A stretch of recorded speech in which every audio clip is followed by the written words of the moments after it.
Hi, welcome to A Foreigner in the Philippines. Well, this is day Two. two. I can't believe, myself, I can't believe it's only day two. But anyway, this is where we're up to right now. Hi. This is the female version of Lawrence of Arabia. And she, okay. Yeah.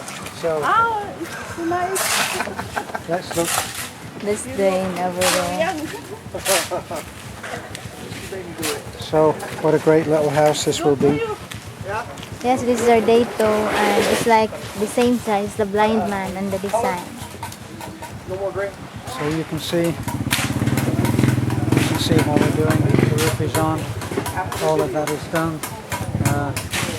Today the basic 3 or 4 seams of Apollo block will be put in. The rebar is in, and then once that's in, all of this timber is going to be the framework on which to mount the hamac on. And there'll be a small open fire kitchen. Don't keep walking around me, honey, I'm getting dizzy.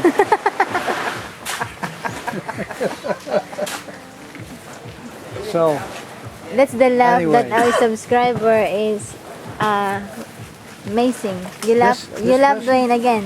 I don't know how to laugh. It just This person? happens. I've never met this man in my life before. Actually, we're sad today because we are saying goodbye to Dewayne. And yes, and it's been really great having him here, although we haven't seen too much of him this last month because he's been traveling around enjoying himself. See, everybody else has a life. Yeah. So, Glad I got the chance to come back and see you guys before I go. Definitely, I'll be back in 8 months as normal. 8 months. But I'll be down on the ice in the dark. Right. And of course, that's going to be a very cruel life. I have no sympathy for him. He chose it. I wouldn't do it. Why are you doing that? You could be living here. I will for 4 months out of the year. Okay, But I gotta have an income for a little while. I understand. I'm really only joking. Well, this is our second day work in progress on the house and saying goodbye to our friend. So, thanks for looking in. Please like, comment, subscribe, share. Bye for now.